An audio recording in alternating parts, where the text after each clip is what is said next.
parents hung. This cute bear cub on the tree. What this human boy did was shocking. Let us know where you're watching from. If you love my content, consider supporting it with a super thanks. Also, don't forget to like and subscribe. It'll help us to remain in touch with amazing people like you. The forest whispered secrets through rustling leaves as 10-year-old Connor Adams finished his chores at his grandfather's farmhouse. Wiping sweat from his brow, he gazed at the orchard that separated their property from the dense woodland beyond. The late afternoon sun painted golden streaks across rows of apple trees, their branches heavy with ripening fruit. A gentle breeze carried the sweet scent of apples through the open kitchen window, beckoning Connor outside. "Can I go explore, Grandpa?" Connor asked, his eyes bright with anticipation. Martin Adams looked up from his newspaper and nodded. "Be back before sunset and stay away from the deep woods," he cautioned, his weathered face creasing with a slight smile. "Your grandmother's making your favorite stew tonight." Connor's heart leaped with excitement. He loved these summer visits to his grandparents' farm in the rural outskirts of Pine Hollow. The city apartment where he lived with his parents felt suffocating compared to the freedom of open fields and mysterious forests. Here, each day brought new adventures and discoveries. He slipped out the back door, pausing to pet their old farm dog, Rusty, who wagged his tail but remained sprawled in the shade, too comfortable to join the boys' expedition. Connor didn't mind. Sometimes solitude made discoveries more magical, like they belonged only to him. As he ventured toward the orchard, Connor noticed Mr. and Mrs. Dawson from the neighboring farm inspecting their trees. The couple had always seemed stern and unfriendly, rarely acknowledging Connor's waves or greetings. Today they appeared unusually agitated, gesturing wildly and speaking in hushed but angry tones. "Third time this week?" Mr. Dawson's voice carried across the orchard. "We can't afford to lose any more of the harvest." Connor slowed his pace. Curiosity piqued. He ducked behind a thick tree trunk, watching as Mrs. Dawson pointed to several fallen apples, their flesh torn and partially eaten. "It's getting bolder," she hissed, coming all the way into the orchard now. Connor wondered what creature they were discussing. Deer, perhaps, or raccoons. His grandfather often talked about the various animals that visited their property, teaching Connor to appreciate, rather than fear, the wildlife that shared their land. A strange sound broke through his thoughts. A plaintive whimper that didn't belong to any farm animal Connor recognized. It wasn't quite a dog's whine or a cat's meow, but something wilder, more desperate. The sound came again, louder this time, sending a shiver down Connor's spine. The Dawsons had gone quiet too, their heads turning toward the source of the noise. Then Mrs. Dawson gasped, pointing to the edge of the orchard where the trees grew thicker. "There! Nathan, look! It's a bear cub!" Connor's breath caught in his throat. A bear? He'd never seen one outside of the zoo. Carefully, he peered around the tree trunk, eyes widening as a small brown shape emerged from the undergrowth. The bear cub couldn't have been more than a few months old, its fur the color of rich honey, eyes like dark, curious buttons as it sniffed tentatively at fallen fruit. Mr. Dawson's face darkened with anger. That explains the damage. Where there's a cub, the mother can't be far behind. He retreated to their truck parked nearby. Connor watched, mesmerized by the cub's playful movements.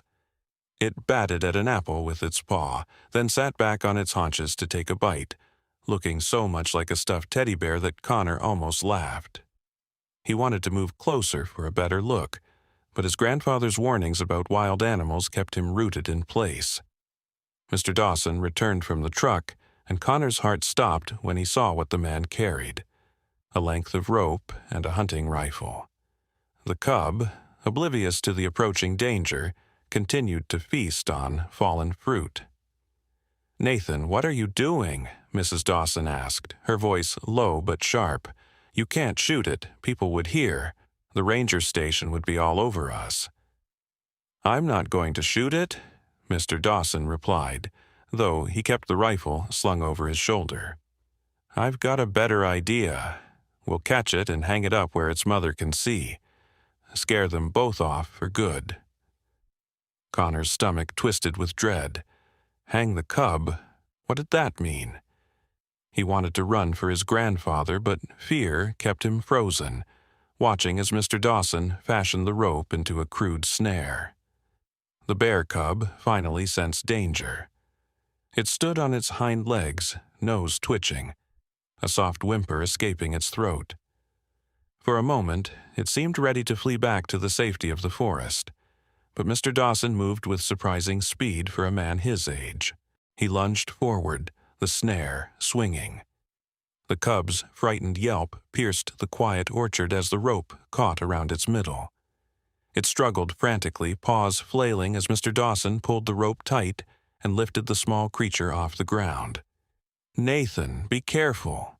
What if the mother hears?" Mrs. Dawson glanced nervously toward the forest. "That's the point, Martha. Once she sees her cub like this, she'll know this orchard isn't safe. Bears are smart. They remember." Mr. Dawson dragged the squirming cub toward a sturdy apple tree with a low, thick branch. Connor pressed a hand to his mouth, stifling a cry of protest. The cub's frightened sounds grew more desperate as Mr. Dawson threw the rope over the branch and pulled, hoisting the small creature until it dangled several feet above the ground, spinning and thrashing helplessly. "There," Mr. Dawson said with grim satisfaction. "Let's go back to the house and watch.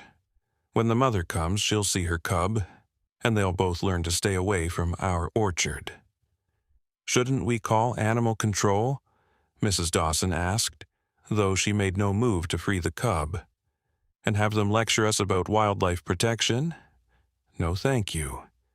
This is how my father dealt with pests, and it worked just fine." Mr. Dawson secured the rope to the tree trunk. "Come on, we'll check back in an hour."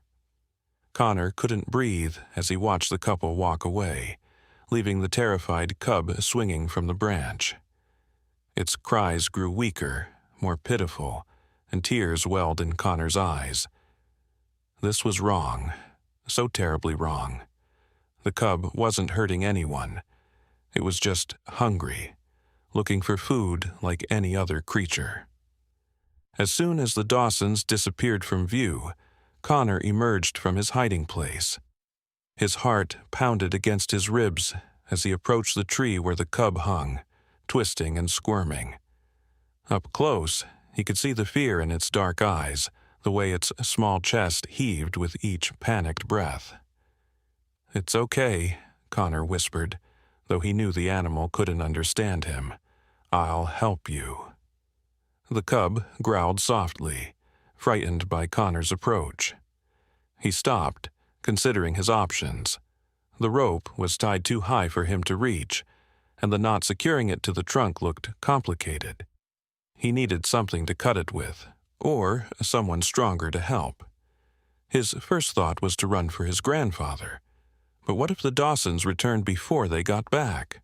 Or worse, what if the mother bear appeared? Connor glanced anxiously toward the forest edge, imagining an angry adult bear charging into the orchard. A rustling sound from the undergrowth made him freeze. The branches at the forest's edge trembled, and Connor's heart nearly stopped. Was this the mother bear coming to find her cub? Should he run, hide? But no massive bear emerged from the trees. Instead, a raccoon scurried across the ground, oblivious to the drama unfolding in the orchard. Connor exhaled shakily, momentarily relieved, then focused again on the desperate cub. He couldn't leave it suffering like this. He had to do something, now. Connor surveyed the area, spotting a fallen branch that looked sturdy enough. An idea formed in his mind, dangerous perhaps, but the cub's increasingly weak struggles compelled him to act. Dragging the branch to the tree, Connor positioned it against the trunk and began to climb. The rough bark scraped his palms, but he ignored the pain, pulling himself higher until he could reach the branch from which the cub dangled. The cub's eyes widened as Connor inched closer along the branch. It renewed its struggles, making the branch bounce alarmingly. "Shh, it's okay," Connor soothed, his voice trembling. "I'm going to get you down." The rope was wound tightly around the cub's middle, and Connor could see it was having trouble breathing. He reached for the knot, fingers shaking. The cub swiped at him with a small paw, its claws narrowly missing Connor's arm. "I know you're scared," Connor murmured, "but I'm trying to help." Carefully, he worked at the knot, loosening it bit by bit. The cub gradually stopped struggling, whether from exhaustion or a strange understanding that Connor meant no harm. He couldn't tell. Just as the knot began to give way, a shout from across the orchard made Connor's blood run cold. "Hey, what do you think you're doing, boy?" Mr. Dawson's angry voice carried across the orchard. He was striding toward the tree, his face contorted with rage, Mrs. Dawson hurrying behind him. Fear clutched at Connor's throat, but he didn't stop working at the knot. The cub needed him. He couldn't abandon it now. "Get down from there this instant," Mr. Dawson demanded, his voice growing louder as he approached. "That's not your property, and that's not your business." The knot finally came loose in Connor's hands, and the cub dropped a short distance before Connor managed to catch it around its middle. It was heavier than he expected, its fur coarse against his skin. The cub squirmed in his grasp but didn't try to bite or scratch him. "I said, get down." Mr. Dawson stood beneath the tree now, his face red with anger. "And leave that animal where it was." Connor looked down at the man, then at the frightened cub in his arms. He had never deliberately disobeyed an adult before, but this felt different. This was about right and wrong, about protecting a helpless creature from cruelty. "No," Connor said, his voice small but firm. "You're hurting it. That's not right." Mr. Dawson's face darkened further. "Listen here, you insolent brat. That's a wild animal, a pest that's destroying our livelihood. Now put it back, or—" A deep, rumbling growl interrupted his tirade. The sound seemed to vibrate through the very air, raising goosebumps on Connor's arms. Everyone froze. Connor in the tree with the cub, Mr. and Mrs. Dawson below, and even the birds in the orchard fell silent. From the forest edge emerged a massive shape. The mother bear, her fur gleaming copper in the late afternoon sun, her eyes fixed on the scene before her. She rose onto her hind legs, standing over 6 feet tall, and let out another rumbling growl that seemed to shake the ground itself. Mrs. Dawson screamed, clutching her husband's arm. "Nathan, the gun, the gun!" Mr. Dawson reached for the rifle he'd left leaning against a nearby tree, his movements stiff with terror. Connor's own fear was paralyzing, and he hugged the cub closer, unsure what to do. Would the mother bear see him as a threat? Would she attack him for holding her baby? As if in response to his thoughts, the cub let out a soft whimper, squirming in Connor's grasp. The mother bear's head snapped toward the sound, her gaze locking with Connor's. In her dark eyes, Connor saw not mindless aggression, but fierce intelligence, and something that looked almost like recognition. "Don't move," Mr. Dawson hissed, raising the rifle to his shoulder with shaking hands. "I'll shoot it if it charges." "No!" Connor cried out. "Don't shoot her! She just wants her baby back." The mother bear dropped to all fours again, moving forward with surprising grace for such a large animal. Mrs. Dawson backed away in terror, pulling at her husband's arm, but Mr. Dawson held his ground, the rifle trained on the advancing bear. Connor made a split-second decision. With careful movements, he shifted the cub in his arms and began to descend from the branch, one hand and foot at a time. The cub remained surprisingly calm, as if it understood that Connor was its best chance for reunion with its mother. "Boy, get back up there," Mr. Dawson shouted. "You'll get yourself killed." But Connor continued his descent, his eyes never leaving the mother bear's. When his feet touched the ground, he stood perfectly still, the cub cradled in his arms. The mother bear paused about 20 feet away, her nose twitching as she assessed the situation. "Please don't shoot," Connor said quietly to Mr. Dawson, not turning his head. "I'm going to give her back her baby." "You're insane," Mr. Dawson whispered harshly. "That bear will tear you apart." Connor took a deep breath and slowly, very slowly, knelt down, placing the cub gently on the ground. He kept his movements deliberate and calm, though his heart raced wildly in his chest. The cub stayed where he placed it for a moment, seemingly confused, then took a tentative step toward its mother. The mother bear made a soft, chuffing sound, and the cub's pace quickened, stumbling slightly in its eagerness to reach her. Connor remained kneeling, making himself as small and non-threatening as possible. Time seemed to stretch as the cub crossed the space between Connor and its mother. When they finally reunited, the mother bear sniffed her cub thoroughly, making soft noises that sounded almost like concern. The cub pressed against her, secure once more. Then, to everyone's astonishment, the mother bear raised her head and looked directly at Connor. Their eyes met across the orchard, and Connor felt something pass between them, an understanding beyond words. The massive bear dipped her head once, almost like a nod, before turning with her cub and ambling back toward the forest. Only when they disappeared among the trees did Connor release the breath he'd been holding. His legs felt weak as he stood, and he turned to face the Dawsons, expecting another outburst of anger. But Mr. Dawson stood motionless, the rifle now pointed at the ground, his face pale. Mrs. Dawson clutched her chest, her eyes wide with disbelief. "That bear?" Mr. Dawson said, his voice barely above a whisper. "It could have killed us all." "She just wanted her baby," Connor replied simply. "She wasn't trying to hurt anyone." Mrs. Dawson looked at Connor with new eyes. "You could have been killed, child. Why would you risk your life for a wild animal?" Connor thought about it for a moment, then answered from his heart.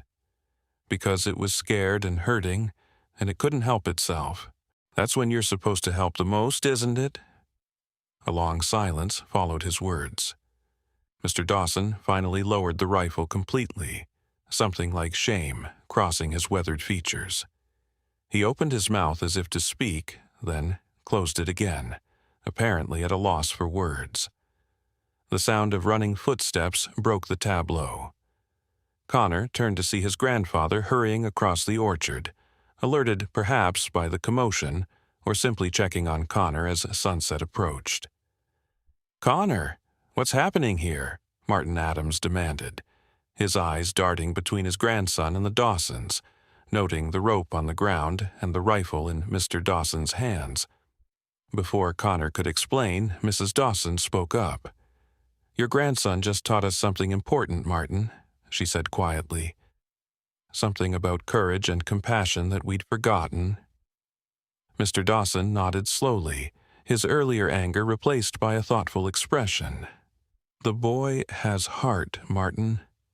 More than I've shown today." He looked at Connor directly. "I was wrong about how to handle the bears. I won't be doing that again."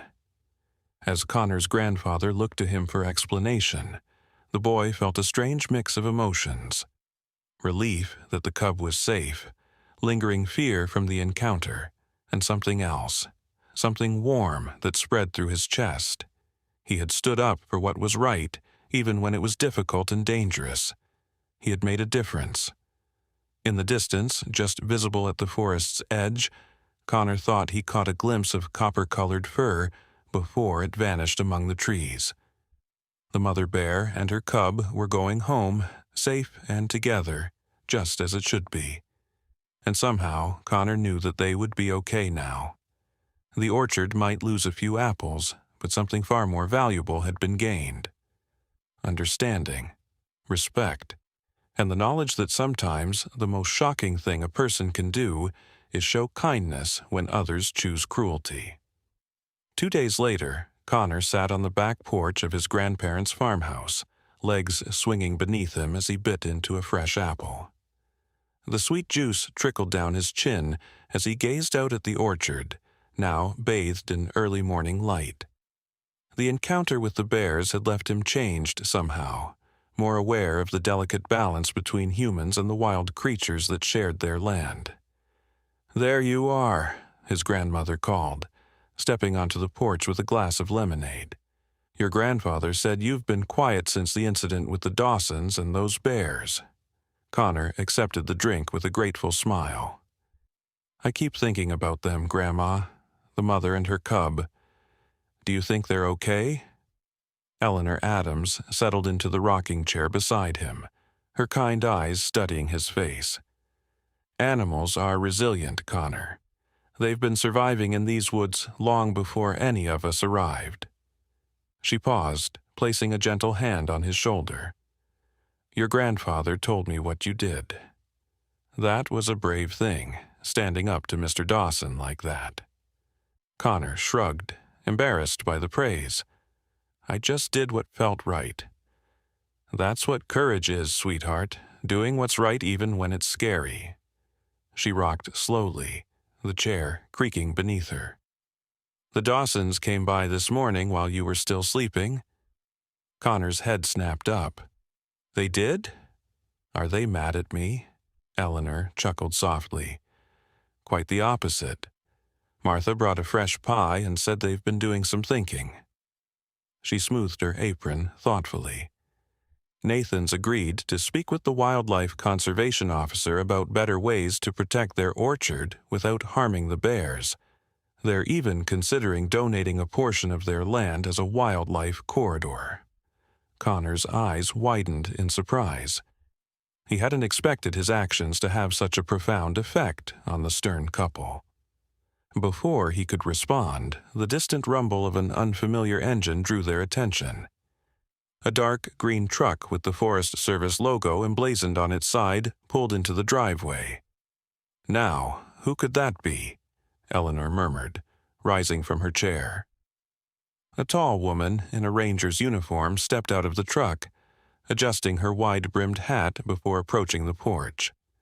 Her boots crunched on the gravel as she offered a friendly wave. "Good morning. I'm Ranger Savannah Reed from the Pine Hollow Wildlife Management Division. I'm looking for Connor Adams." Connor set down his lemonade, suddenly nervous. Was he in trouble for interfering with wildlife? "That's me," he said, standing up. Ranger Reed smiled warmly as she climbed the porch steps. "It's a pleasure to meet you, Connor. I've heard quite a story about you and a certain bear family." She extended her hand, which Connor shook cautiously. "Mr. Dawson called our office yesterday and explained what happened in his orchard. He was surprisingly forthcoming about his actions." Eleanor invited the ranger to sit and offered her refreshments, which she gratefully accepted. "Am I in trouble?" Connor asked, unable to contain his worry any longer. Ranger Reed laughed, a genuine sound that immediately put him at ease. "Not at all. In fact, quite the opposite. We've been tracking that mother bear and her cub for several months now as part of our conservation program." She pulled out a small tablet from her satchel and showed Connor a map of the surrounding forest with several markers.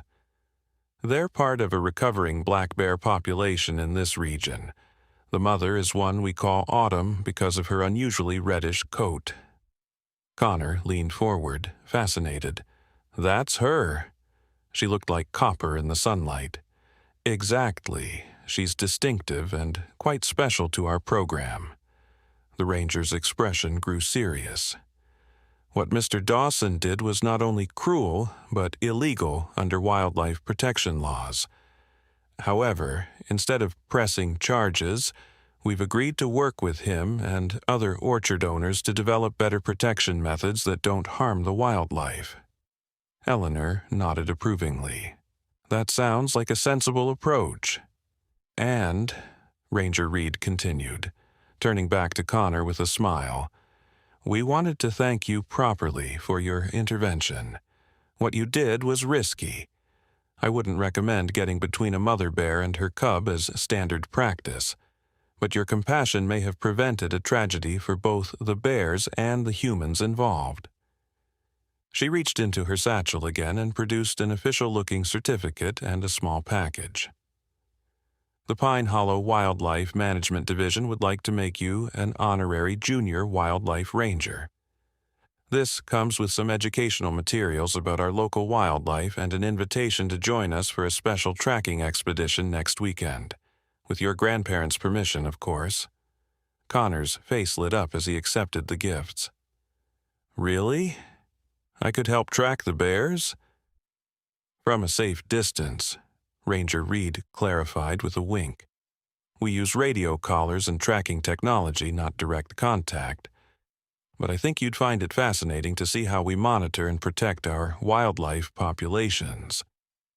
As Connor examined his certificate with pride, a strange sound from the edge of the property caught their attention. It was a low, huffing noise, followed by the cracking of branches. All three turned toward the orchard, where the tree line met the cultivated land. Eleanor gasped softly, "Oh my!" There, partially obscured by the morning shadows, stood Autumn, her copper fur unmistakable even at a distance. She remained at the forest's edge, watchful and alert, but made no move to enter the orchard. Beside her, the small cub poked its head from behind her massive form, its curiosity evident even from afar. "Remarkable," Ranger Reed whispered, slowly reaching for her camera. "They rarely approach properties in daylight like this." Connor stood transfixed, a strange connection tugging at his heart as he locked eyes with the mother bear across the distance. It couldn't be coincidence that they had appeared just now, as if they somehow knew he was being recognized for helping them. "Don't make any sudden movements," the ranger advised, though neither Connor nor his grandmother seemed inclined to do so. "This is extremely unusual behavior." The mother bear huffed again, then nudged her cub gently. To everyone's astonishment, the cub bounded forward a few steps, dropped something from its mouth onto the ground, then quickly retreated to its mother's side. With one final look toward the porch, the mother bear turned and disappeared into the forest, her cub following close behind. A stunned silence fell over the porch until Ranger Reed finally spoke. "In all my years working with wildlife, I've never seen anything like that." She turned to Connor, her professional composure momentarily forgotten.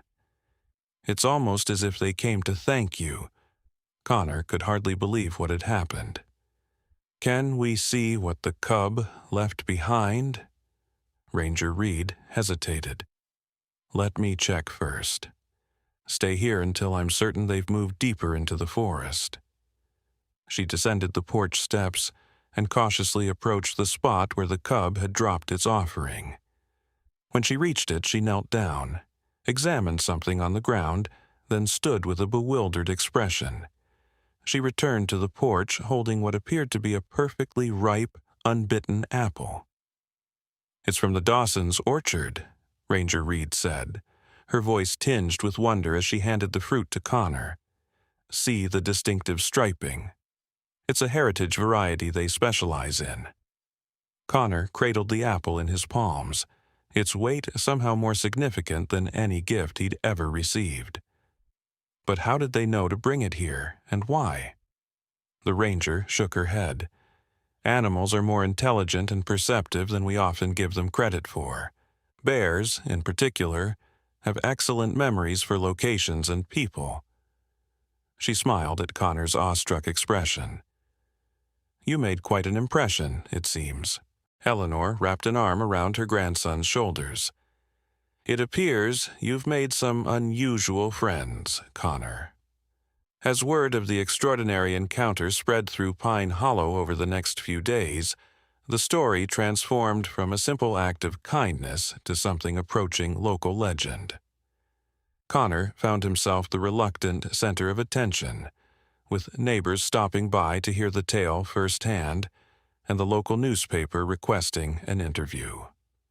"I don't understand why everyone's making such a big deal about this," Connor confided to his grandfather as they repaired a section of fence the following afternoon. "I just did what anyone would do." Martin Adams paused in his hammering, wiping sweat from his brow. "That's just it, son. Not everyone would have done what you did. Most would have walked away or called someone else to handle it."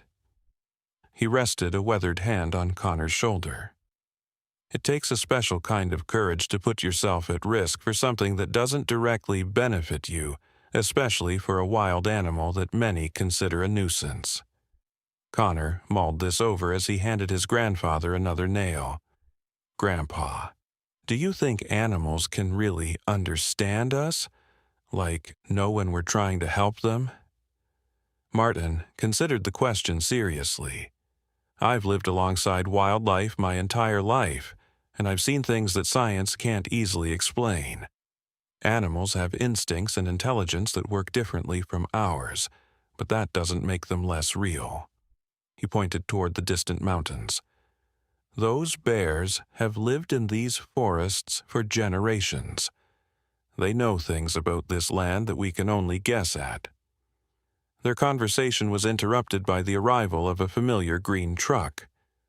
Ranger Reed stepped out, accompanied by a lean, bearded man carrying sophisticated-looking equipment. "Good afternoon, Mr. Adams, Connor," she called as they approached. "Hope we're not intruding. This is Dr. Michael Hayes from the University Research Center. He specializes in bear behavior and cognition, and he was very interested in your experience." Dr. Hayes shook their hands enthusiastically. "Extraordinary account. Truly extraordinary. When Savannah told me about the apparent gift-giving behavior, I knew I had to investigate personally."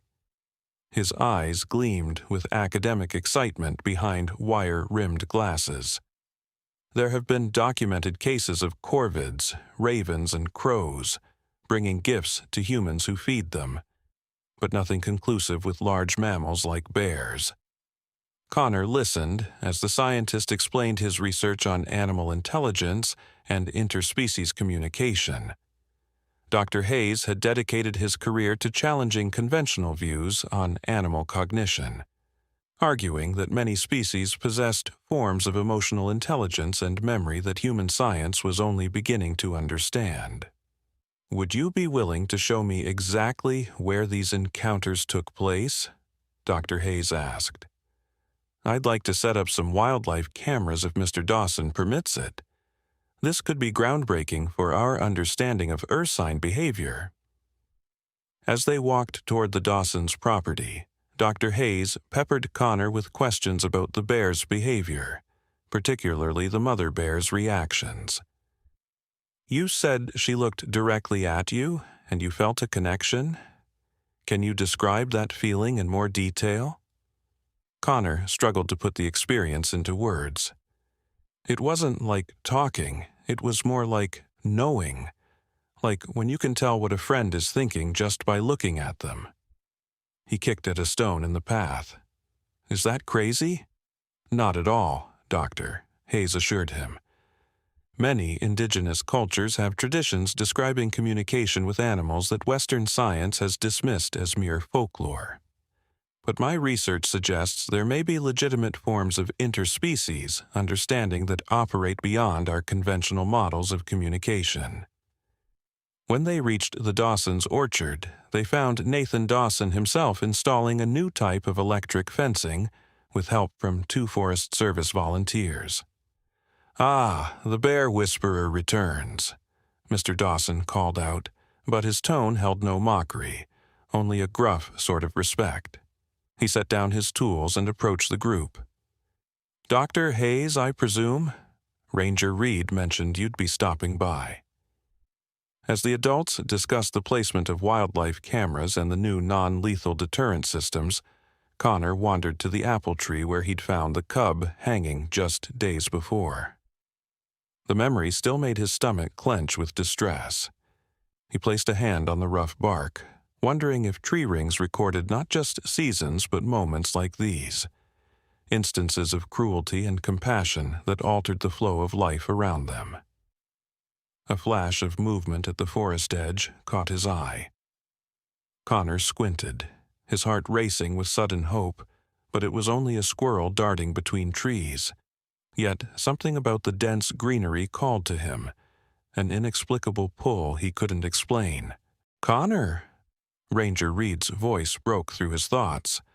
"Dr. Hayes has a proposal for you." The scientist approached, his enthusiasm barely contained. "Connor, with your grandparents' permission, I'd like you to assist with our research project. Your unique experience with these bears makes you an invaluable observer. We'd train you in proper wildlife observation techniques, of course, and all interactions would be supervised by Ranger Reed or myself." Connor could hardly believe what he was hearing. "You mean I could help study Autumn and her cub?" "Precisely. Sometimes animals form associations with specific humans, particularly after significant encounters. If these bears have indeed formed some kind of recognition bond with you, it could provide unprecedented research opportunities." The prospect was thrilling, but a nagging worry surfaced in Connor's mind. But wouldn't that be dangerous for them? I mean, if they get too comfortable around humans. Dr. Hayes nodded approvingly. "An excellent concern, and precisely why we need thoughtful participants like you.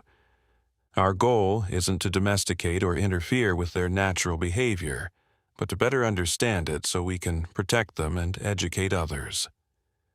As they walked back to the farmhouse to discuss the details with his grandparents, Connor felt a strange mixture of excitement and responsibility settling over him. The encounter with the bears had started as a simple act of kindness, but it was becoming something much larger, a potential bridge of understanding between two worlds that normally remained apart. That night, as darkness settled over the countryside, Connor lay awake in bed, replaying the day's events in his mind. The window beside his bed was open, allowing the cool night breeze to carry the sounds and scents of the forest into his room. Crickets chirped their endless symphony, occasionally punctuated by the call of a distant owl. Connor's thoughts drifted to Autumn and her cub, wondering where they might be sleeping tonight, whether they were safe, whether they somehow sensed the changes their encounter had set in motion. It seemed impossible that their paths had crossed in such a profound way, yet here he was, about to embark on a research project because of it. Just as sleep began to claim him, a soft sound outside his window snapped him back to alertness.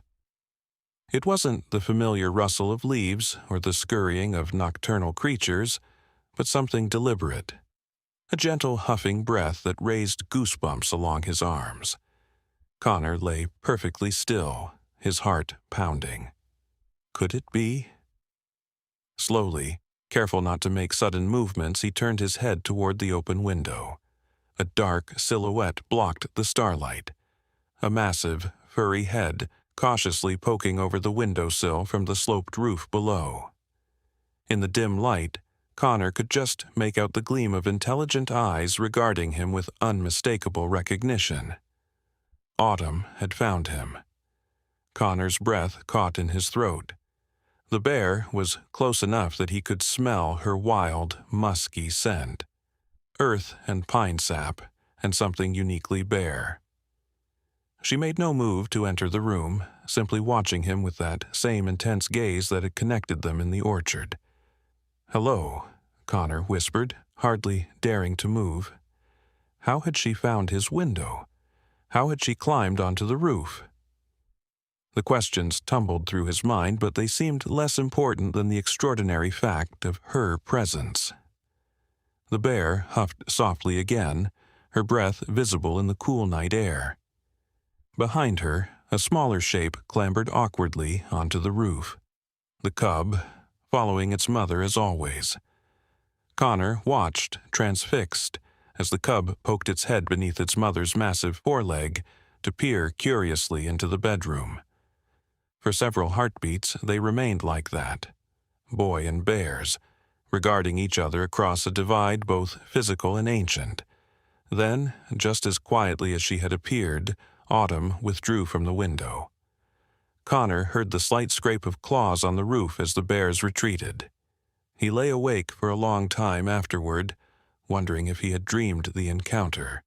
But the lingering wild scent in his room and a single coarse, copper-colored fur on the windowsill confirmed that Autumn and her cub had indeed paid him a nocturnal visit. When dawn broke, Connor rushed downstairs to tell his grandparents about his midnight visitors, but the words died on his lips when he saw their grim expressions at the breakfast table. "What's wrong?" he asked, pausing in the doorway. Martin Adams folded the local newspaper he'd been reading. "Poachers," he said simply, turning the paper so Connor could see the headline. "Illegal bear hunting activity suspected in Pine Hollow Preserve." Connor's blood ran cold as he scanned the article. Forest Service officers had discovered hunting traps and bait stations within the protected wildlife area, specifically targeting bears. The poachers were likely after bear gallbladders and paws, which commanded high prices on the black market for use in traditional medicines and exotic cuisines. "They're hunting Autumn," Connor whispered, the realization hitting him like a physical blow. "We don't know that for certain," his grandmother said gently, but her eyes held worry. "There are several bears in the preserve." "I need to tell Ranger Reed," Connor exclaimed, suddenly remembering his nighttime visitors. "Autumn and her cub were here last night, right outside my window. If poachers are tracking them, they could be in danger." His grandparents exchanged concerned glances. "Connor," his grandfather said carefully, "are you sure about that? Bears don't typically approach houses like that, especially with cubs." "I'm positive, Grandpa. She was right there on the roof below my window. I could have touched her if I'd reached out." Connor pointed to the windowsill. "There's even a fur she left behind." Martin Adams's expression shifted from doubt to concern. "If you're right, this is unusual behavior, even for a bear that might recognize you. We should definitely contact Ranger Reed." Within an hour, Ranger Reed arrived with Dr. Hayes, both visibly troubled by the news about the poachers. They listened intently as Connor described his nighttime encounter with the bears. "It's as if she's seeking you out specifically," Dr. Hayes mused, examining the bear hair Connor had preserved in a small plastic bag. "This supports my theory about recognition bonds, but it also complicates our current situation enormously." Ranger Reed nodded grimly. "If these bears are approaching human habitations, even selectively it puts them at greater risk, not just from poachers but from potential conflict with humans who might perceive them as a threat." "But Autumn wasn't threatening anyone," Connor protested. "She was just checking on me, I think." "I believe you, Doctor," Hayes assured him.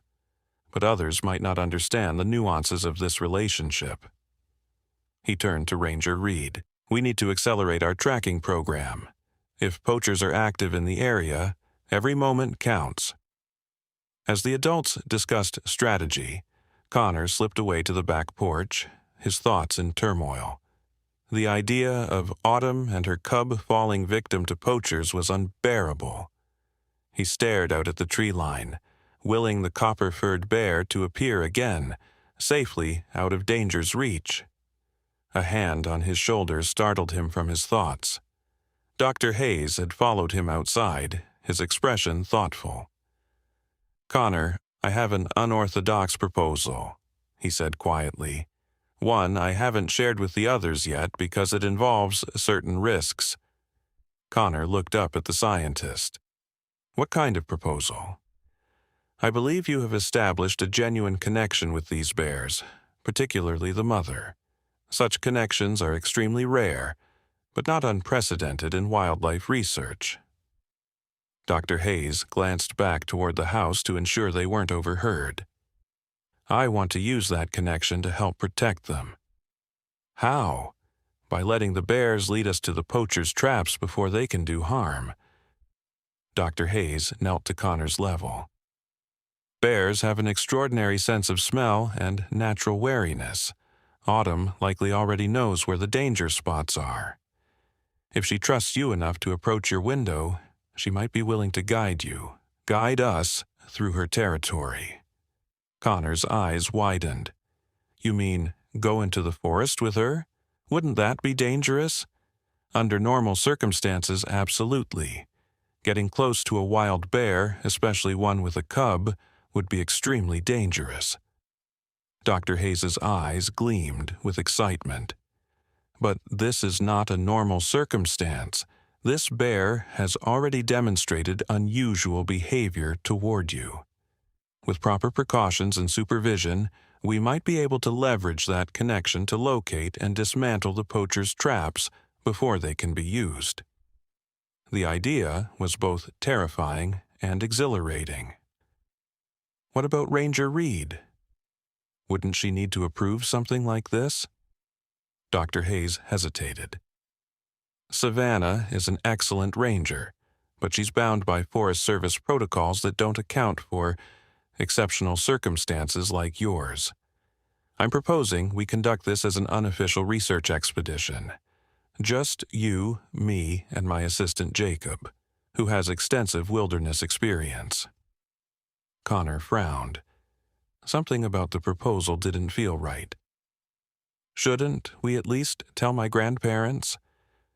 "Of course we'll need their permission for you to join a research outing," Dr. Hayes said smoothly. "But the specific method, following the bear's lead rather than tracking her electronically, might be better explained after we've demonstrated its success." Before Connor could respond, Ranger Reed stepped onto the porch. "There you are. We've decided to set up a surveillance perimeter around the preserve boundaries." She gave Dr. Hayes a curious look. "Everything okay out here?" "Just discussing some wildlife behavioral theories with our young expert," Dr. Hayes replied with a casual smile. "Connor has remarkable intuition about these bears." Ranger Reed nodded, though her eyes remained questioning. "We could certainly use that intuition. The Forest Service is organizing a sweep of the preserve tomorrow to look for traps and signs of poacher activity. With your grandparents' permission, Connor, we'd welcome your help with the search team." "I'd like that," Connor said, avoiding Dr. Hayes's gaze. Something about the scientist's secret proposal had unsettled him, despite his eagerness to help protect Autumn and her cub. As Ranger Reed outlined the plans for the next day's search, Connor noticed Dr. Hayes typing rapidly on his phone, his expression intense.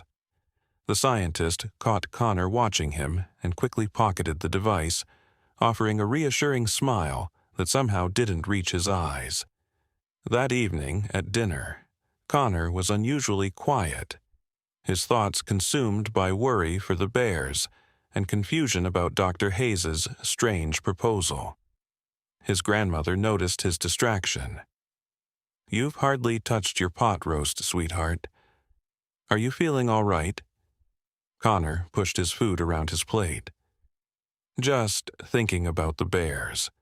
What if the poachers find them before we can find the traps?" His grandfather reached across the table to squeeze his shoulder. "The Forest Service knows what they're doing, Connor. And those bears have survived in these woods for generations. They're smarter than most people give them credit for." Connor nodded. but the knot of anxiety in his stomach remained. After helping clear the table, he excused himself to his room, claiming fatigue. In truth, he wanted to keep watch by his window, hoping Autumn might return and, somehow, knowing she was still safe. As night deepened outside his window, Connor struggled to stay awake. His eyelids grew heavy despite his determination, and he found himself drifting in and out of a fitful sleep filled with dreams of bears and traps and dark forests. A sharp tapping sound jolted him fully awake. For a disoriented moment he thought Autumn had returned to his window, but the sound came from elsewhere. The glass pane of the back door downstairs. Curious and slightly apprehensive, Connor crept down the stairs, careful not to wake his grandparents. The tapping came again, more insistent this time. He approached the back door cautiously and peered through the glass. Dr. Hayes stood on the porch, gesturing urgently for Connor to open the door. Behind him, another man waited, tall and lean with a serious expression, presumably his assistant Jacob. Connor hesitated, his earlier unease returning. Why would Dr. Hayes come in the middle of the night? He cracked the door open but kept the chain lock engaged. "Connor, thank goodness," Dr. Hayes whispered. "We've received information about poacher activity tonight. Several traps have been spotted near the eastern ridge, directly in the path your bears typically travel." "How do you know where they travel?" Connor asked, suspicion creeping into his voice. "Wildlife cameras," the man behind Dr. Hayes replied. "I'm Jacob Bennett, wildlife tracker. We've been monitoring movement patterns all day." Dr. Hayes nodded emphatically. "We don't have time to go through official channels. By the time we alert Ranger Reed and organize a response team, it could be too late. But if you can help us, we might be able to reach those traps tonight and disarm them before any animals are harmed." Connor's mind raced. If Autumn and her cub were truly in danger, every minute counted. But sneaking out in the middle of the night without telling his grandparents— "I should leave a note for my grandparents," he said, reaching for the notepad beside the phone. "No time," Dr. Hayes insisted, an edge entering his voice. "We'll be back before dawn. They'll never know you were gone." That statement sent a chill down Connor's spine. A legitimate researcher wouldn't ask a child to sneak away without telling his guardians. "I think we should call Ranger Reed," Connor said firmly, reaching for the phone. "She can help coordinate everything properly." Dr. Hayes's friendly demeanor vanished instantly. He pushed the door hard against the chain lock. "Listen, kid, we don't have time for this. Either come with us now, or those bears you care so much about might end up as rugs and medicine." The veiled threat confirmed Connor's suspicions. He backed away from the door. "You're not really trying to help the bears, are you?" Jacob stepped forward, his face now visible in the porch light. "Smart kid, too bad. Would have been easier if you'd just come along quietly." Connor's heart hammered in his chest as understanding dawned. "You're the poachers." "Conservationists, researchers, poachers, just labels, really," Dr. Hayes said with a cold smile.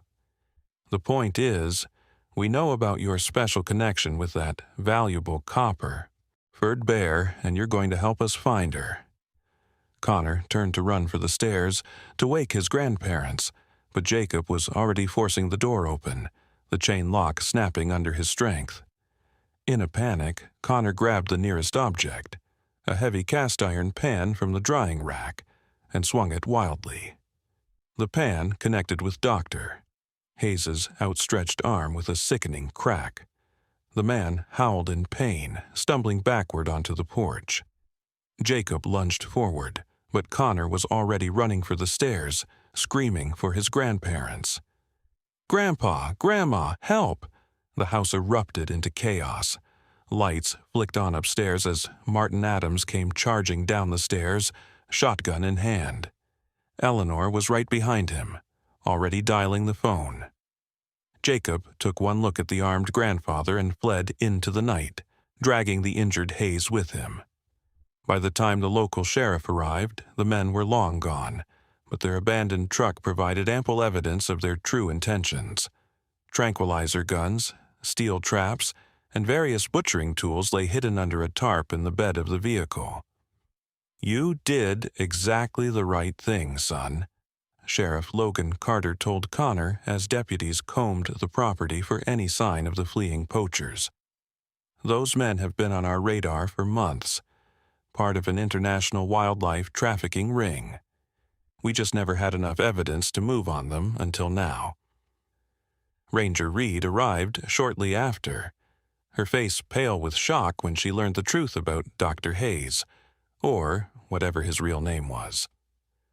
"I checked his credentials myself," she said, shaking her head in disbelief. "He had papers from the university, research publications, everything." "Sophisticated operation," the sheriff agreed, "but they made a critical mistake targeting this family." He nodded respectfully toward Connor. Not many kids would have recognized something was wrong and stood their ground like that. As the adults discussed the investigation, Connor slipped away to the back porch, his nerves still jangling from the encounter. The eastern horizon showed the first hint of pre-dawn light, turning the dark forest into a silhouette against the lightening sky. Movement at the forest edge caught his attention.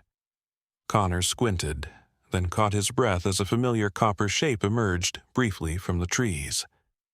Autumn stood at the boundary between forest and farmland, her cub close beside her. Even at this distance, Connor could feel her watchful gaze fixed on the house, on the law enforcement vehicles with their flashing lights, on the evidence of danger averted. Had she somehow known? Had she come to his window that night as a warning, sensing the approach of the men who meant her harm? It seemed impossible, yet Connor couldn't shake the feeling that their connection went deeper than chance or circumstance. The bears lingered just long enough for Connor to raise his hand in a small wave. Then, as the sun's first rays broached the horizon, they melted back into the protective shadows of their forest home. The next week passed in a blur of police interviews, newspaper reporters, and congratulatory phone calls from relatives who had seen Connor's story on the local news. The sheriff's department had launched a manhunt for the fake doctor, Hayes and his accomplice, but so far, the poachers had evaded capture. Connor found himself simultaneously exhausted by the attention and worried about Autumn and her cub, who hadn't been spotted since the morning after the break-in attempt. What if the poachers find them before the police find the poachers? Connor asked anxiously as he helped his grandfather repair the back door, which still showed damage from that frightening night. Martin Adams paused in his work, setting down his hammer. "Those bears have survived because they're smart, Connor. They know how to avoid danger." He ruffled his grandson's hair affectionately. "And now, they have you watching out for them, too." "Not much good I can do from here," Connor muttered, handing his grandfather another nail. "Don't underestimate yourself, son. You've already done more for those bears than most folks would do in a lifetime." Their conversation was interrupted by the arrival of Ranger Reed's now familiar green truck. She wasn't alone. A slender woman with striking silver-streaked black hair and weathered bronze skin stepped out of the passenger side. "Good morning, Mr. Adams, Connor," Ranger Reed called as they approached. "I'd like you to meet someone. This is Lily Morgan from the Willow Creek Tribal Council. She's also a wildlife biologist specializing in predator-human relationships." Connor shook the woman's hand, noting her firm grip and direct gaze. There was something about her presence that commanded respect, a quiet authority that reminded him of his school principal, but with a warmth in her eyes that put him instantly at ease. "Connor Adams," Lily said, his name sounding somehow more significant in her melodious voice. I've heard quite a story about you and your bear friends." "They're not exactly my friends," Connor replied, embarrassed. "I just helped the cub when it was in trouble." Lily smiled, the corners of her eyes crinkling. "In our traditions, such encounters are not considered accidents. When a wild creature chooses to connect with a human, it carries meaning." Connor's curiosity was piqued. "What kind of meaning?" "That depends on the specific circumstances and the animal involved," Lily explained. "Bears are considered wisdom keepers in many tribal stories. They walk between worlds, active in summer, dreaming in winter, bridging the seen and unseen realms of existence." Ranger Reed cleared her throat gently. "Lily has been helping us develop a new approach to protecting the bears from poachers while respecting their natural behaviors. We thought you might be interested in being involved, given your unique connection." Connor's heart leaped with hope. "Yes, absolutely. How can I help?" The adults exchanged glances, and Martin nodded his approval. "Let's discuss this inside. Eleanor just made a fresh batch of lemonade." Around the kitchen table, Lily spread out a detailed topographical map of the forest preserve. Using a red marker, she circled several areas. "These are the locations where we've found evidence of poaching activity in the past month. Snare placements, bait stations, trail cameras that don't belong to our conservation teams." Her finger traced a pattern across the map. "They're targeting crossing points where bears typically travel between feeding grounds." Ranger Reed pointed to a different section marked in blue. "And these are the locations where our legitimate wildlife cameras have captured images of Autumn and her cub most frequently." Connor leaned forward, studying the map intently. "They seem to stay mostly in this valley area." "Good observation." Lily nodded approvingly. "That valley contains several wild berry patches and a stream with good fishing. The dense undergrowth provides cover, and the ridge offers escape routes if needed." "The problem," Ranger Reed continued, "is that we don't have enough personnel to monitor the entire preserve continuously. The poachers know this and have been staying one step ahead of our patrols." Lily tapped the map thoughtfully. "We need to understand the bears' movements better than the poachers do, and we need to establish a presence that makes the poachers too uncomfortable to operate." Connor looked up. "So, how do I fit in?" "You have established what we might call a trust relationship with Autumn," Lily explained. "It's rare, but not unprecedented. Throughout history, there are accounts of specific wild animals forming bonds with individual humans." Martin Adams frowned slightly. "You're not suggesting Connor should be out in the woods looking for these bears, are you? After what happened with those poachers?" "Not alone, certainly," Ranger Reed assured him quickly. "But we're establishing a volunteer citizen monitoring program. Pairs of trained observers who will regularly document wildlife activity and report any suspicious human activity. The presence of legitimate forest users often deters poachers who prefer to operate unobserved. With your permission," Lily added, "we'd like Connor to join this program, paired with an experienced adult volunteer. His intuition regarding these particular bears could be valuable." Connor held his breath, looking at his grandfather with pleading eyes. After what seemed like an eternity, Martin sighed. Who would be working with him? "I would," Lily said simply. "In addition to my work with the Tribal Council and my biology background, I've been a certified wilderness guide for 20 years. The discussion continued for another hour, hammering out details, safety protocols, and schedules.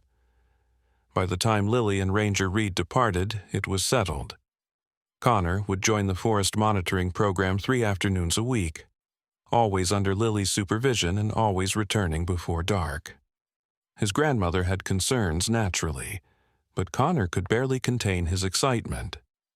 Not only would he be helping to protect Autumn and her cub, but he'd be learning from Lily, whose knowledge of the forest and its inhabitants seemed almost magical to him.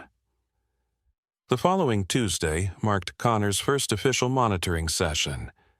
After school, Ranger Reed picked him up and drove him to the preserve headquarters, a modest cabin at the forest's edge where volunteers checked in and received their assignments. Lily was waiting, dressed in muted earth tones with a well-worn backpack at her feet. "Ready for your first day as a junior forest guardian?" she asked, her eyes twinkling. Connor nodded eagerly, accepting the small notebook and official volunteer badge Ranger Reed handed him. "Remember the rules," the ranger cautioned. "Stay with Lily at all times, document what you observe but don't interfere with wildlife, and return to base by 5 o'clock sharp." "I remember," Connor promised, clipping the badge to his jacket with a surge of pride. Lily shouldered her pack. "We'll take the Eastern Ridge Trail today. It offers good vantage points of the valley without being too strenuous."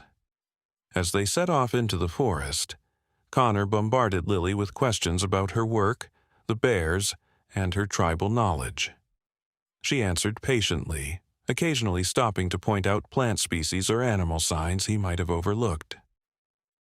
"Learning to read the forest is like learning a new language," she explained, kneeling to examine a patch of disturbed leaves. "Every mark tells a story if you know how to interpret it." Connor watched as she gently brushed away debris to reveal a distinctive 5-toed print pressed into the soft earth. "Bear?" Lily nodded. "Good size, too, not Autumn. The stride length suggests a male, probably the one we call Old Thunder because of his deep vocalizations." They continued along the ridge, stopping periodically to document wildlife signs and check the legitimate trail cameras maintained by the preserve staff. Connor kept scanning the forest below, hoping for a glimpse of copper fir, but the valley remained still except for the occasional flutter of birds or scurrying of small mammals. Near a small clearing about an hour into their hike, Lily suddenly raised her hand in a signal to stop. Her posture changed, becoming alert and focused as she scanned their surroundings. "What is it?" Connor whispered, instinctively matching her quiet tone. Lily didn't answer immediately, her nostrils flaring slightly as she tested the air. "Someone's been here recently, someone who doesn't belong." Connor looked around nervously, remembering the false Dr. Hayes and his accomplice. The poachers? Perhaps. Lily moved forward cautiously, examining the ground and surrounding vegetation with expert eyes. She stopped at the base of a large oak tree and pointed to nearly invisible marks on the bark. "Climbing spurs. Someone climbed this tree recently, within the last day or two." Connor followed her gaze upward and noticed something metallic glinting among the branches. "There's something up there." Lily nodded grimly. "Trail camera, but not one of ours. The poachers are monitoring animal movements." She pulled out her radio. "I need to report this to Ranger Reed. These cameras can help us track the poachers' surveillance pattern." As Lily made her report, Connor continued to scan the surrounding forest. Something felt different about this part of the woods, a heaviness in the air, a sense of being watched that raised the hair on the back of his neck. He took a few steps away from Lily, drawn to a dense thicket of undergrowth at the clearing's edge. A flash of movement caught his eye. Something dark and swift slipping between the trees about 30 yards away. Connor froze, his heart racing. Had he just glimpsed one of the poachers? Or was it a deer or some other forest animal? "Lily," he called softly. But she was still engaged in her radio conversation, her back to him. The undergrowth rustled again, closer this time. Connor took an involuntary step backward, his foot catching on an exposed root. He stumbled, catching himself before he fell, but the noise seemed thunderous in the quiet forest. The rustling stopped abruptly. Then, to Connor's astonishment, a familiar copper-colored head emerged cautiously from behind a fallen log. Autumn's dark eyes fixed on him with unmistakable recognition. Connor's breath caught in his throat. He remained perfectly still, afraid any movement might frighten her away. The bear studied him intently, her nose working to capture his scent. After what seemed like an eternity, she huffed softly and took a tentative step into the open. Her cub followed, noticeably larger than when Connor had first encountered him in the orchard. The young bear seemed less fearful than its mother, its curiosity evident as it sniffed the air in Connor's direction. "Lily," Connor whispered, not daring to turn his head. "They're here." He heard Lily's sharp intake of breath as she ended her radio call and slowly moved to stand beside him. "Extraordinary," she murmured. "She's seeking you out." Autumn took another step forward, then stopped, her head swinging towards something beyond Connor's view. In an instant, her demeanor changed completely. Her fur bristled, and she rose slightly on her hind legs, issuing a warning grunt to her cub, who immediately scrambled behind her. "Something's wrong," Lily whispered, her hand moving slowly to the bear spray on her belt. "She senses danger." Before Connor could respond, a sharp crack echoed through the forest, a twig snapping under someone's boot. Autumn dropped to all fours, positioning herself between the perceived threat and her cub. "Stay behind me," Lily ordered, pushing Connor partially behind her own body as she scanned the forest edge intently. A man's voice called out from the trees, slick with false friendliness. "Well, what do we have here? Our young bear whisperer and a local guide, I presume?" Connor's blood ran cold. He recognized that voice. It was Jacob, the fake Dr. Hayes' accomplice. Lily's stance changed subtly, her body coiled with tension. "Forest Service Volunteer Patrol," she called back, her voice steady and authoritative. "Identify yourself." A chuckle answered her, and Jacob stepped into view about 20 yards away. He looked different from the night he'd tried to break into Connor's grandparents' house. His hair was dyed dark, and he wore the standard-issue jacket of a preserve maintenance worker. But Connor would never forget those cold eyes. "Just doing my job, ma'am. Trail maintenance." He patted the tool belt at his waist, which Connor noticed contained items that looked nothing like trail maintenance equipment. Autumn growled, a deep rumbling sound that vibrated through the clearing. Her eyes never left Jacob, and her body remained positioned to protect her cub. "You're trespassing in a restricted research area," Lily stated firmly, her hand still on the bear spray. "Please return to the main trail immediately." Jacob's friendly facade slipped, revealing a calculating expression. "Interesting company you're keeping," he remarked, nodding toward Autumn. "That bear seems unusually comfortable around humans, almost tame." His hand moved casually toward his jacket pocket. "She's wild, and we're keeping our distance," Lily replied, her voice taking on an edge of warning. "I suggest you do the same." Jacob's eyes narrowed. That copper fur would fetch a premium price. Unusual coloration, especially with documentation of its special abilities with humans. He pulled out what looked like a small tranquilizer gun from his pocket. Everything happened at once. Lily shouted a warning and reached for her radio. Autumn roared and charged forward several steps, not attacking but creating a threatening display. Connor, acting on pure instinct, picked up a fallen branch and swung it through the air, creating a loud whooshing sound that echoed through the clearing. The combination of threats momentarily startled Jacob, causing him to fumble the tranquilizer gun. In that moment of distraction, Autumn seized her opportunity. Instead of attacking Jacob directly, she circled around, using her massive body to herd her cub toward a different escape route, directly past Connor and Lily. As the bears moved past them, barely 10 feet away, Connor felt the rush of air from Autumn's passage, caught the wild scent of her fur.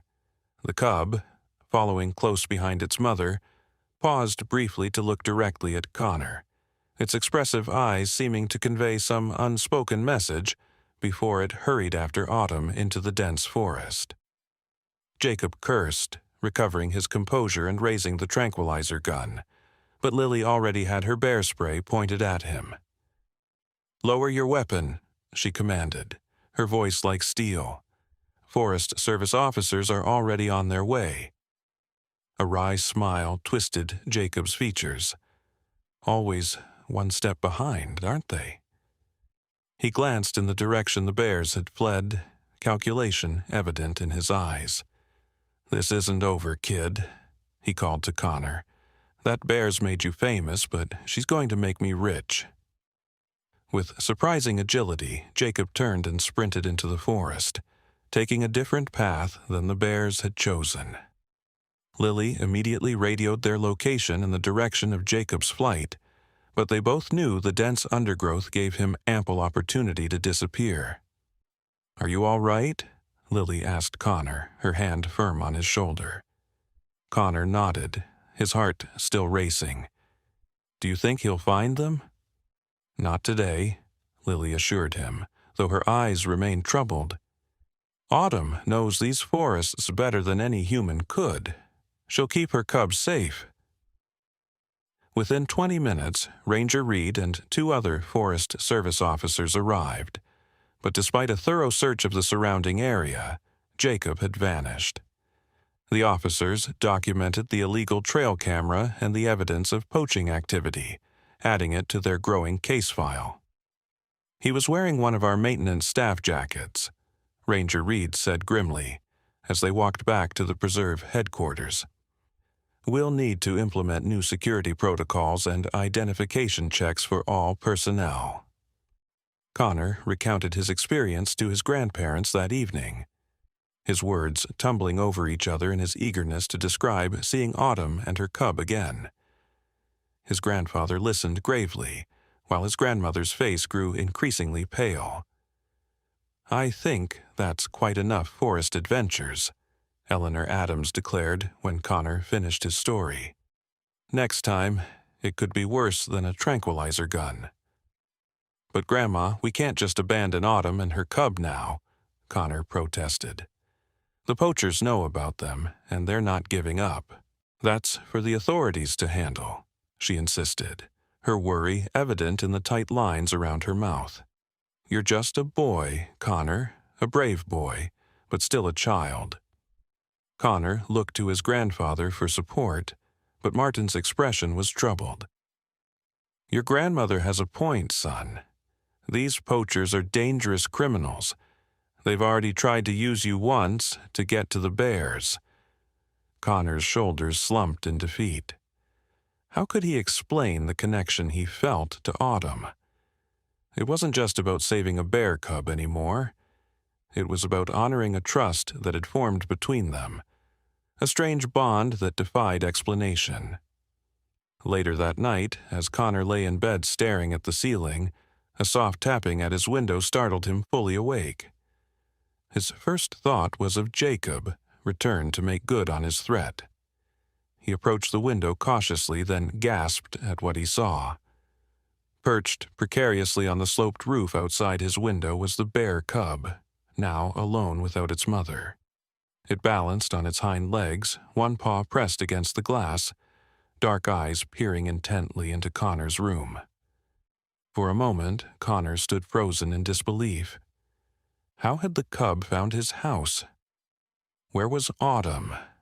The cub tapped the glass again, more insistently this time, a soft whine escaping its throat. Something was wrong. Connor could feel it with a certainty that transcended rational thought. Carefully, he cracked the window open. "What is it? Where's your mom?" The cub backed away slightly as the window opened, but didn't flee. Instead, it made a series of urgent sounds.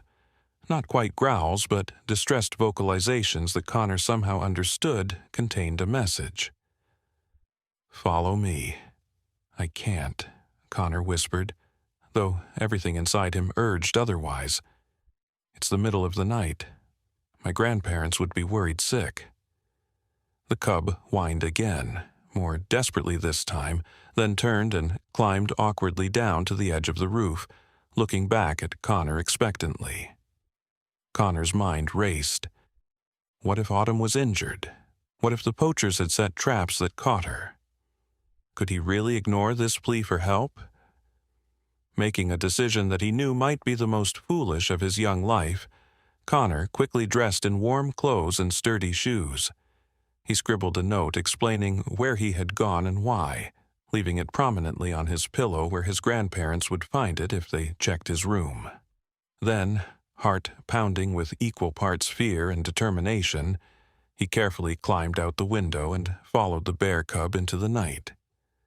The cub led him across the moonlit fields, separating his grandparents' property from the forest edge. Despite its youth, it moved with surprising speed and purpose, occasionally looking back to ensure Connor was still following. They entered the forest at a point familiar to Connor from his monitoring sessions with Lily, but soon veered onto game trails too narrow and winding for human use. The darkness beneath the forest canopy was nearly complete, with only occasional shafts of moonlight penetrating to guide their way. Connor stumbled frequently, his human night vision pitiful compared to the cub's natural abilities. Still, he pressed on, driven by the growing certainty that Autumn was in serious trouble. After what seemed like hours but was probably less than 40 minutes, the cub slowed its pace, moving more cautiously. It led Connor to the edge of a small ravine, where a stream gurgled softly over moss-covered rocks. The cub whined softly, peering down the steep embankment. Connor followed its gaze and gasped. There, at the bottom of the ravine, lay Autumn's distinctive copper form, illuminated by a shaft of moonlight that broke through the trees. She was motionless, her massive body sprawled awkwardly beside the stream. "Autumn!" Connor called softly, his heart in his throat. The bear's ear twitched at the sound of his voice, and a low moan escaped her. She was alive, but clearly injured. Connor scrambled down the embankment, slipping on loose stones and grabbing at saplings to slow his descent. When he reached the bottom, he approached cautiously, aware that even an injured bear could be dangerous if she felt threatened. "It's me," he said softly. "I'm here to help."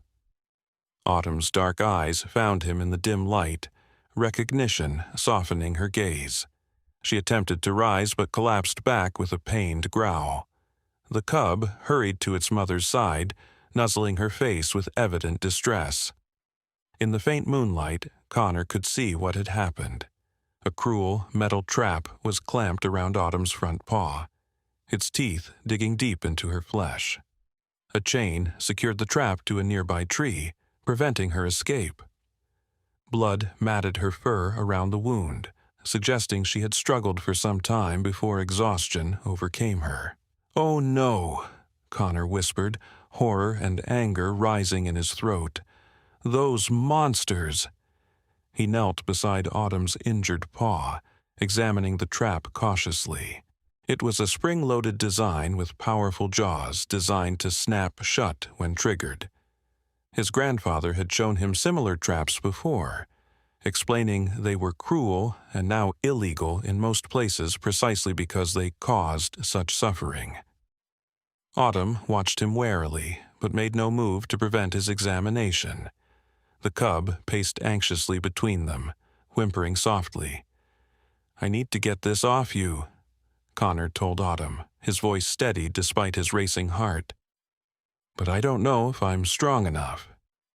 The trap's springs required significant force to compress, allowing the jaws to be opened and the trapped limb released.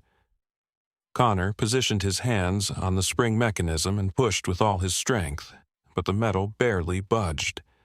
He tried again, muscles straining, but achieved the same disappointing result. Desperation welled within him. Autumn's breathing was becoming more labored, and the wound continued to bleed. If he couldn't free her soon, she might not survive until morning. "I need help," Connor admitted, reaching for his pocket before remembering with a sinking heart that he'd left his phone in his room. No way to call for assistance, no tools to work with, and a severely injured bear counting on him. The cub nudged his arm insistently, a low huffing sound escaping its throat. When Connor looked up, he found the young bear watching him with an intelligence that seemed beyond its years. It nudged him again, then moved to the nearby stream, pawing at something half submerged in the water. Connor followed, puzzled, and discovered a fallen branch lodged among the rocks. It was sturdy and about 3 feet long. Not exactly a tool, but perhaps. A memory surfaced from a wilderness survival book his grandfather had given him. Leverage. With a proper fulcrum, even a child could move a weight many times heavier than themselves. "That's it," Connor exclaimed, grabbing the branch. He returned to Autumn's side and carefully positioned the branch through the spring mechanism of the trap. Using a nearby rock as a fulcrum, he pushed down on the longer end of the branch with his entire body weight. Slowly, agonizingly, the spring began to compress. The trap's jaws loosened slightly, but not enough to free Autumn's paw. Connor pushed harder, his arms trembling with effort, sweat beading on his forehead despite the cool night air. "Just a little more," he gasped, throwing all his weight onto the branch. With a sudden give, the spring compressed fully, and the trap's jaws opened wide enough for Autumn to withdraw her injured paw. She did so with a pained growl, immediately beginning to lick the wounded area once it was free. Connor carefully released the pressure, allowing the trap to snap shut on empty air. He kicked it away in disgust, wishing he could destroy it completely. "You're free," he told Autumn, relief washing over him. "Can you stand?" The massive bear struggled to her feet, favoring her injured paw heavily. She swayed slightly but remained upright, her strength impressive despite her ordeal. The cub hurried to her side, pressing against her supportively. Connor knew he should head home immediately. His grandparents might already have discovered his absence, and his note would do little to alleviate their worry. But Autumn's wound needed attention. The trap's teeth had cut deep, and infection was a serious risk. "Let me clean that," he said, moving toward the stream. He tore a strip from the bottom of his t-shirt and soaked it in the cold water. Approaching Autumn cautiously, he held out the damp cloth. "This might hurt a bit." To his amazement, Autumn extended her injured paw toward him, seeming to understand his intentions. With gentle movements, Connor cleaned away the blood and dirt from the wound. The cuts were deep but had mostly stopped bleeding. Still, without proper treatment, infection remained a serious concern. As Connor worked, a strange calm settled over the ravine. The night creatures fell silent, and even the stream seemed to quiet its burbling. In that moment of stillness, Connor felt a profound connection to the injured bear before him. A bond of trust and understanding that transcended the normal boundaries between human and wild animal. When he finished cleaning the wound as best he could, Connor sat back on his heels, suddenly overwhelmed by exhaustion and the enormity of what had just occurred. "I have to go home now," he told Autumn softly. "My grandparents will be worried. But I'll come back with help. Someone who can treat your paw properly." Autumn regarded him silently, her intelligent eyes holding his gaze. Then, slowly, deliberately, she dipped her massive head in what could only be interpreted as a nod of understanding. Connor rose unsteadily to his feet, his muscles aching from the effort of springing the trap. The cub circled him once, brushing against his legs in an almost cat-like gesture of gratitude, before returning to its mother's side. "Stay hidden," Connor advised, though he wondered if the bears already knew to avoid the trails and open areas where poachers might lurk. "I'll be back as soon as I can." Finding his way home proved more challenging than following the cub had been. Connor backtracked as best he could, recognizing landmarks here and there from his monitoring sessions with Lily. The eastern sky was beginning to lighten when he finally emerged from the forest edge and spotted his grandparents' farmhouse in the distance. As he'd feared, lights blazed from every window despite the early hour. A Forest Service truck and his grandfather's pickup were parked in the driveway, suggesting a search party was already being organized. Connor's legs felt like lead as he trudged across the field toward the house. He had barely reached the back porch when the door flew open, and his grandmother rushed out, her face lined with fear and relief. "Connor! Oh, thank God!" She enveloped him in a fierce hug, her body trembling. "Martin, he's here! He's safe!" His grandfather appeared in the doorway, his expression shifting from worry to profound relief, then to unmistakable anger. "Where have you been, boy? Do you have any idea what you've put us through?" Connor opened his mouth to explain, but the events of the night suddenly caught up with him. His legs buckled, and he would have fallen if his grandmother hadn't been holding him so tightly. "He's exhausted," she said, her nurse's training taking over. "Let's get him inside." The next hours passed in a blur as Connor was examined, given food and water, and questioned repeatedly about his nighttime adventure. Ranger Reed arrived, followed shortly by Lily, both listening intently as Connor described finding Autumn caught in the poacher's trap and his successful efforts to free her. "But she's hurt badly," Connor insisted, fighting against the exhaustion that threatened to overwhelm him. "The trap cut deep into her paw. She needs help." Lily and Ranger Reed exchanged concerned glances. "A wounded bear is extremely dangerous," Ranger Reed cautioned, "even one that seems to trust you. And approaching with medical intervention could do more harm than good," Lily added.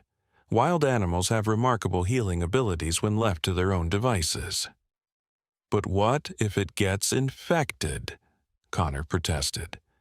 "What if the poachers find her while she's too weak to escape?" His grandfather placed a steadying hand on his shoulder. "You've done more than most grown men would attempt, Connor. Now you need to trust the professionals to handle things from here." The adults continued discussing options while Connor fought to keep his eyes open. The last thing he remembered before sleep claimed him was Lily's thoughtful expression as she studied the crude map he'd drawn showing Autumn's location. When Connor awoke, late afternoon sunlight was streaming through his bedroom window.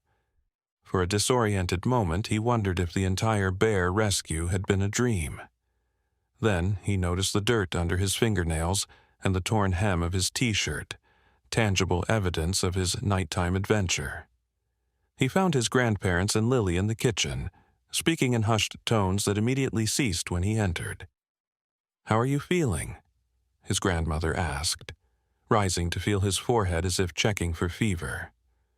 "I'm fine," Connor assured her, though his muscles ached from the exertion of the previous night. "Did anyone check on Autumn?" The adults exchanged glances that Connor couldn't quite interpret. "Lily and Ranger Reed located the ravine using your map," his grandfather explained. "They found the trap, just as you described." "And Autumn? Was she still there? Is she okay?" Lily offered a reassuring smile. "She had moved on by the time we arrived, which is actually a good sign. It means she was strong enough to travel." "We found blood tracks leading away from the site," Ranger Reed added, entering from the living room where she'd apparently been waiting. "But they disappeared into a rocky area where tracking becomes nearly impossible." Connor's heart sank. "So you don't know if she's okay?" "We've set up wildlife cameras along the likely routes she might take," Ranger Reed assured him. If she passes one of them, we'll know. A thought struck Connor. What about the cub? It found me once. It might try again if Autumn gets worse. His grandmother's expression tightened with renewed worry. Connor Adams, if you think for one moment that you're going out in the middle of the night again. I'm not suggesting that, Connor hurried to clarify.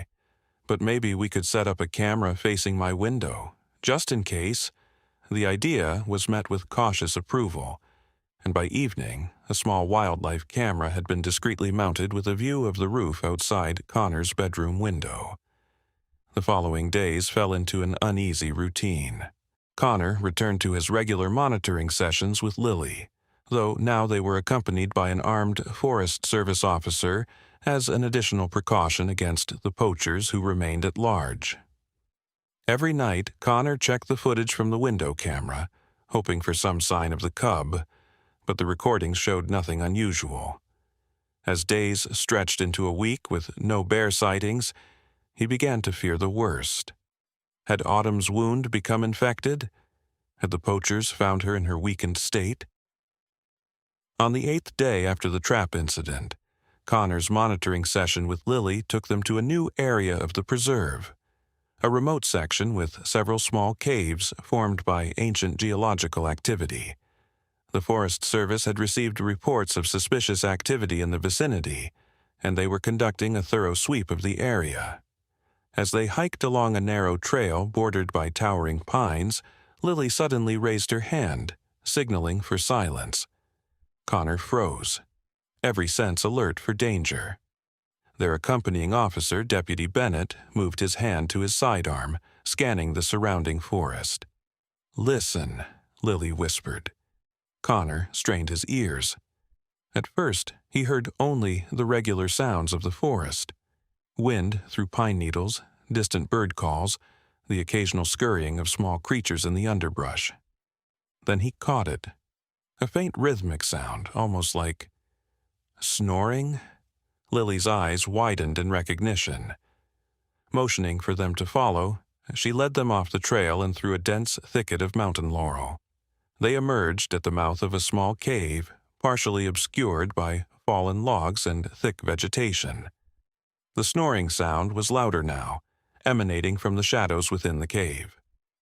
Connor's heart leaped with sudden hope. "Is it—" Lily nodded, a smile spreading across her face. Bears often seek caves for recovery when they're injured. It provides protection and consistent temperature. Deputy Bennett looked uneasy. "We should back away. A wounded bear in a confined space is extremely dangerous." But Connor had already spotted the telltale copper fur gleaming in a shaft of sunlight that penetrated the cave's entrance. Without conscious thought, he took a step forward, drawn by the powerful certainty that Autumn would not harm him. "Connor, wait," Lily cautioned, but her voice held more curiosity than alarm. From the cave's dark interior, a familiar huffing sound answered Connor's approach. The snoring stopped, and two shapes moved in the shadows, one large, one small. Autumn's massive head appeared at the cave entrance, her dark eyes instantly finding Connor's. "She's alive," Connor whispered, relief washing through him like a physical force. Deputy Bennett tensed, his hand still on his weapon, but Lily placed a restraining hand on his arm. "Wait," she murmured. "Watch." To everyone's astonishment, Autumn emerged fully from the cave, moving with only a slight limp. Her injured paw appeared to be healing well. The wound was clearly visible but clean, with no signs of infection. Behind her, the cub bounded out, seeming energetic and healthy. "Remarkable," Lily breathed. "She's found a safe haven and allowed the natural healing process to work." Connor took another cautious step forward, then stopped, respecting the distance between wild and human. "Hi, Autumn," he said softly. "I'm glad you're okay." As if in response to his voice, Autumn approached, her movements deliberate but unthreatening. Deputy Bennett sucked in a sharp breath but held his position as Lily had instructed. To everyone's amazement, Autumn stopped just a few feet from Connor. Her intelligent eyes studied him intently, and then she did something that left all three humans speechless. She extended her injured paw toward Connor, almost as if inviting his inspection. "She's showing me her wound," Connor whispered in awe. Lily nodded, her expression a mixture of wonder and scientific curiosity. "She associates you with helping her. This is unprecedented behavior." Connor knelt slowly, maintaining eye contact with the massive bear. With gentle movements, he examined the paw from a respectful distance. The deep cuts were healing cleanly, the fur beginning to grow back around the wounds. "You're doing great, Autumn," Connor said softly. "You're going to be fine." The bear huffed softly, withdrawing her paw. The cub, emboldened by its mother's trust, approached Connor with curious sniffs. It had grown noticeably in the weeks since their first encounter, its body losing some of the gangly awkwardness of early youth. "This connection," Lily murmured, carefully documenting the interaction with her camera. "It's extraordinary." Deputy Bennett had relaxed his stance somewhat, though his expression remained cautious. "I've never seen anything like this in 15 years of forest service." After a few more moments of this remarkable interaction, Autumn made a soft, chuffing sound to her cub. The young bear immediately returned to its mother's side, and with one last meaningful look at Connor, they retreated into the cave. "We should go," Lily suggested. "They've found a safe haven here, and the less human presence the better." As they hiked back to the preserve headquarters, Connor felt a profound sense of peace. Autumn was healing. She was safe, at least for now, in a hideaway that even the poachers would struggle to find. The following weeks brought significant developments. Based on evidence gathered from the illegal traps and trail cameras, combined with Connor's descriptions, the authorities finally apprehended Jacob and the fake Dr. Hayes at a remote cabin just outside the county line. Their arrest led to the discovery of an international wildlife trafficking network, resulting in multiple additional arrests across 3 states.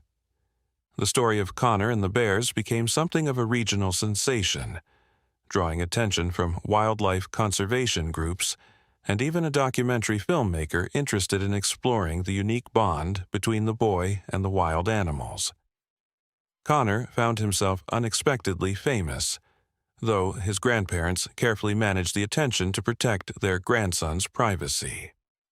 By the time summer began drawing to a close, Connor's scheduled return to his parents in the city loomed on the horizon. The thought of leaving Autumn and her cub filled him with a peculiar sadness he couldn't quite articulate. "Will they be okay when I'm gone?" he asked Lily during their final monitoring session together.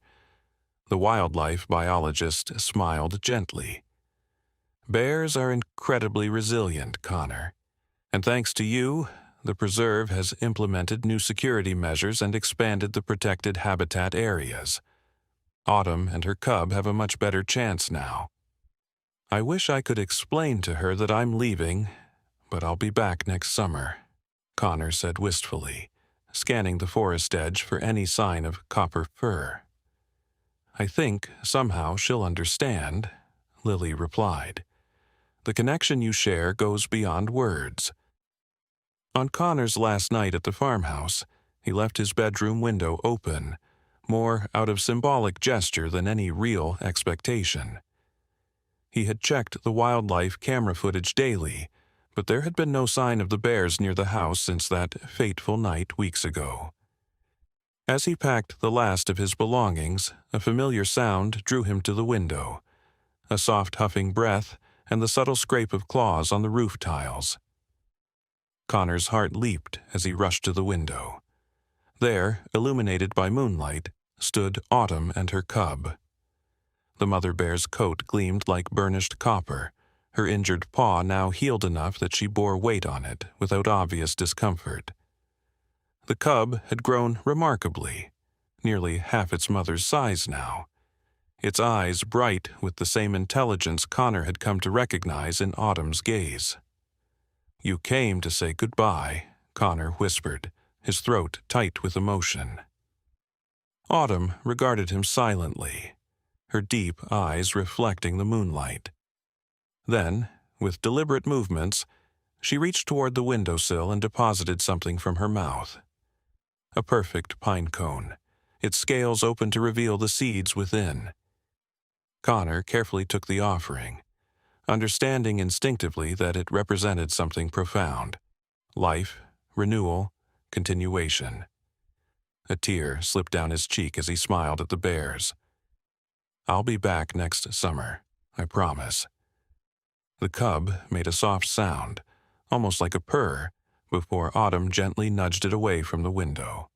With one last meaningful look at Connor, the mother bear turned and led her cub across the roof, down the old oak tree that grew beside the house, and across the moonlit field toward the waiting forest.